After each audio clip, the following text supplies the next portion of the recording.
Well, hello to all my physics pals. Paul Lake here with another physics problem solved. We have a kinematics problem. We're going to determine position and velocity from an position versus time function. And this is kind of a boring problem, but very much like the kind of problems you'll have to solve for your homework or for an exam or so on. So I thought I would do this anyway, and it is kind of interesting and a little different. So here's what you need to know. You will need to know the kinematic equations for constant acceleration, but I will go over them with you. And you don't need to know derivatives. You can solve this problem without derivatives, but I am going to demonstrate both methods, either with derivatives or you just using the kinematic equations. So let's get started. So let's see what's given. Well, let's read the problem first. An object moves along the x-axis. Its position is given by this equation, x equals 2 plus 3t minus 4t squared, with x in meters and t in seconds. Determine A, its position when it changes direction, and B, its velocity when it returns to the position it had at t equals 0. So this is not a problem that involves a whole lot of calculation, but it's a little tricky. So, but hey, why don't you pause the video now and give this problem a shot, and then if you get stuck or if you finish, go ahead and hit play and compare your work with mine. So let's get started. So the only thing that's really given here is that my position as a function of time is equal to 2 plus 3 times t minus 4t squared. Okay, now what are we trying to find? Well, for part A, we want its position when it changes direction. So I'll just put x when the object changes direction. Okay. And then B, we want its velocity when it returns to its position it had at t equals 0. So we want v when x at some time t is equal to its position when it started, when t was equal to 0. So this is one way of expressing that. And then, so now let's solve it. Okay. Well, here's what I don't like about this problem. And you get these problems all the time, and they kind of annoy me because look how they express this, but there's no units in here. They just tell you, oh, t is in seconds and x is in meters. So what I'm going to do is I'm going to rewrite this, and I'm going to say, okay, well, x is a function of time. This is equal to 2, but what units does this have to have, do you think? I mean, x is in meters, so this, because it's just all by itself, this has to be 2 meters. And then plus 3 times t. Now, t is in seconds, but this whole term has to have units of meters because x is in meters. So what units does 3 have to have in order to end up with just meters? If you're multiplying it by time, it has to be meters per second. So this is 3 meters per second times time, and then minus 4. Now, this is t squared, right? So what do you think this is going to have? What units do you think that 4 is going to have? Well, this is t squared is seconds squared, so this has to be meters, and then we're going to have to cancel out that second squared. So we can express it like this. I just feel so much better when I call these naked numbers, right? These numbers are naked. They don't have their units associated with them. So, that's kind of indecent exposure of numbers. So, hey, dress up your numbers with units when it's appropriate. All right. So now another thing that's kind of interesting about this, we have the kinematic equations. Now I'm going to write them out, and you can fast forward through this if you are already familiar with these. But these are the four kinematic equations as I express them. Here's the first one, second one. Oh, that's what happens when I try to go too fast. 2 times time. And then the third one is the displacement equals the initial velocity times time plus 1/2 the acceleration times time squared. And then the fourth one is v squared equals v naught squared plus twice the acceleration times the displacement. Okay, so these are the four we use, and you choose which equation is most appropriate based on what you don't need, what's missing from the problem. But I'll go ahead and show you that here in a minute. Now, so this is position, and here we have t and t squared. So let's model this with equation 3. But remember what delta x is. Let me squeeze this down. Remember that delta x, anytime you see a delta x, that's equal to the final position, which I'll just call x, minus its initial position, which I'll call x naught. So this is the position at some time t, and this is the position that we started when t equals 0. That's what that little 0 right there, x naught. That's the position when t equals 0. So if I have this equation here, I can express it like this. I can say, hey, x, my final position, let's add that to the other side, is equal to x naught, right? I'm going to add this to the other side, and then plus v naught t plus 1/2 at squared. And look at this, see? Look at the mathematical structure of what they gave us to what the kinematic equation is for constant acceleration, where you have position, initial velocity, and acceleration. Yeah, so we can write down those values. So this means, oh, okay, my initial position, x naught, is 2 meters. My velocity, my initial velocity, my velocity when time equals 0 is 3 meters per second. Now look at this. See, a lot of people think that, oh, the acceleration is negative 4 meters per second squared. But remember, look at this. This is 1/2 the acceleration.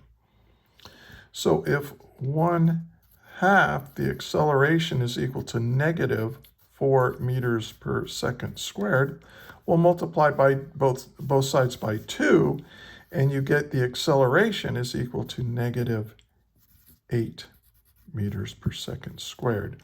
And now I've got what I need to use the kinematic equations to solve the problem. Okay, so that's one way of doing it, if you don't want to use calculus at all. But now let's get to part A. We want the position x when the object changes direction. Now, if we think about this, the object starts off with positive velocity, and if I want to sketch out a little x-axis, I'll put the initial position like 1, 2. This is 2 meters. Okay, this is x in meters. The object is right here. And notice that it has a initial velocity that's positive. So there's our 3 meters per second. So the object is actually moving along the x-axis to the right. But look at the acceleration. It's negative. So that means that when the velocity and the acceleration are in opposite directions, the object is going to slow down. So this is going to slow down, slow down, slow down, slow down, slow down, stop for just an instant in time because you still have that negative 8 meters per second squared, meters per second every second, to the left. And then, so now it'll start speeding up to the left. So it's going to go like this, okay? So when it changes direction, what you have to understand is that a change in direction means that the velocity is equal to 0 when the object changes direction. So that's a really nice thing to know when you're doing kinematics problems. Okay, well, in order to figure out what that position is, the only thing I have for position is the position is the function of time. So if I can figure out how much time it took for it to slow from this initial position to a stop, then I can plug that time back into my position equation and figure out where that position is. Hope that makes sense.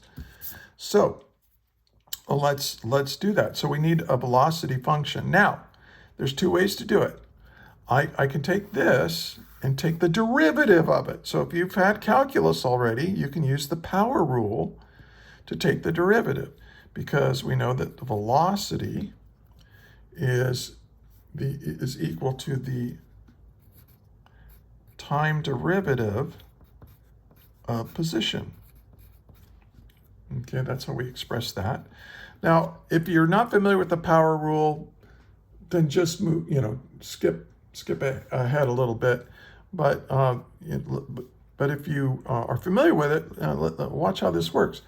I'm going to take the derivative of this. Well, this term is a constant, and the derivative of a constant is 0.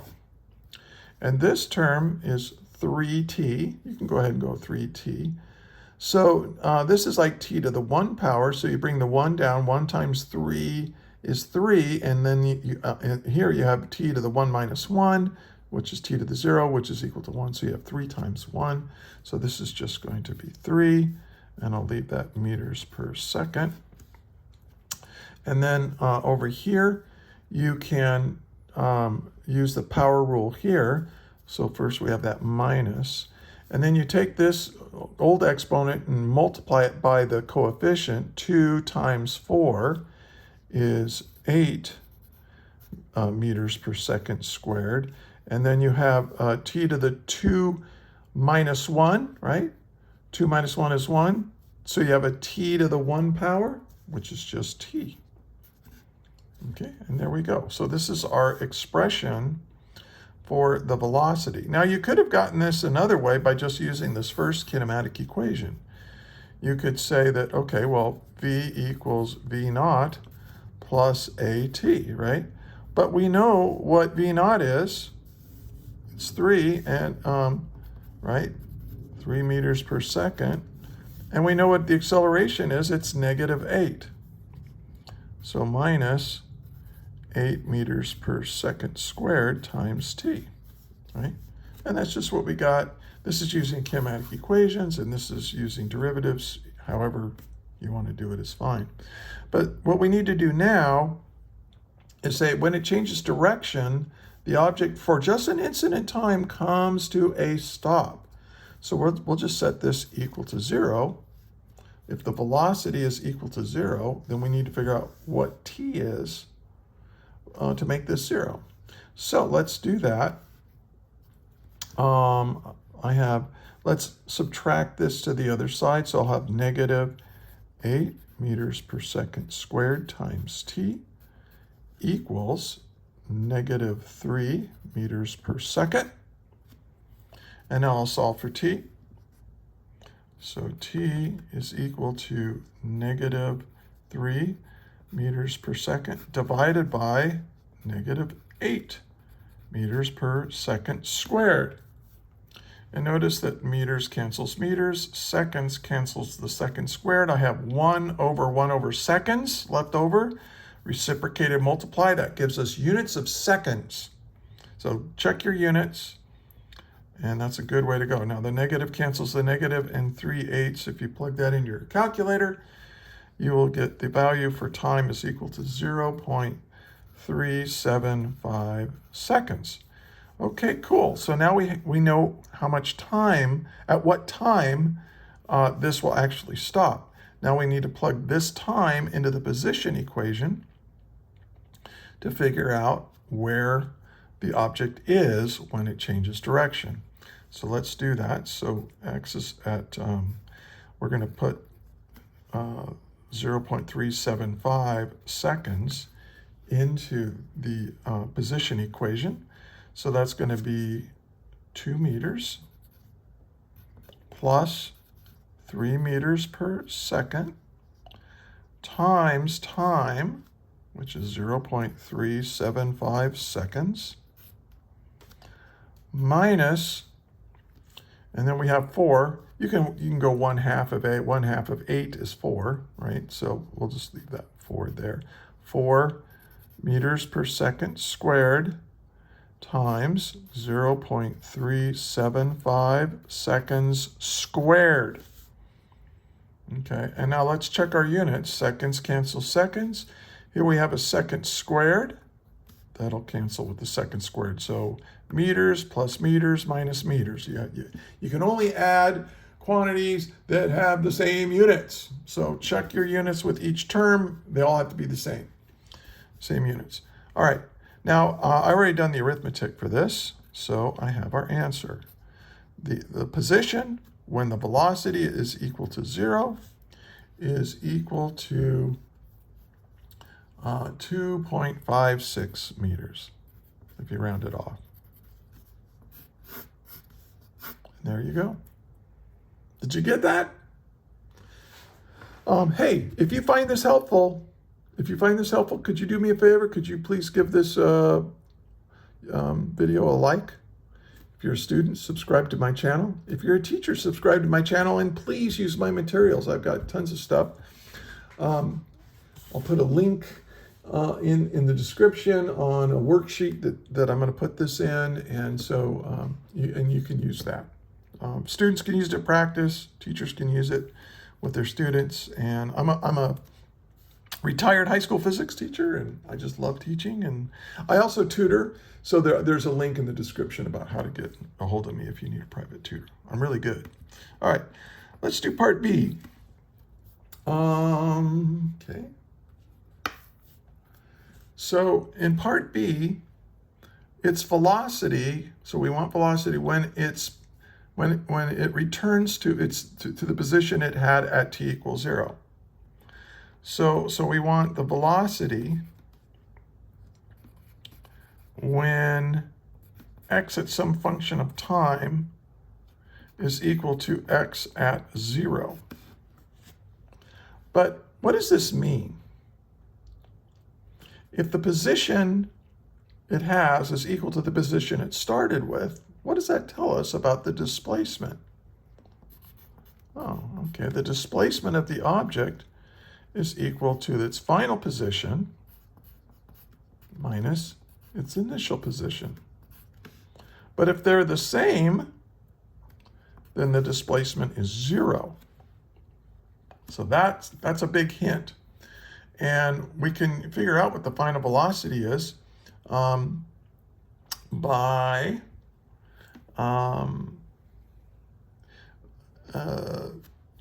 using this fourth kinematic equation. Now, there's more than one way to solve this problem.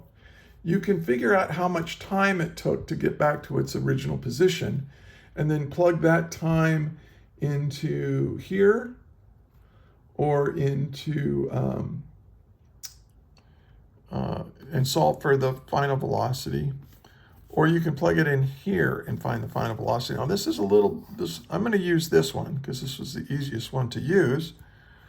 So we'll start with v squared equals, or the final velocity squared equals the initial velocity squared plus twice the acceleration times the displacement.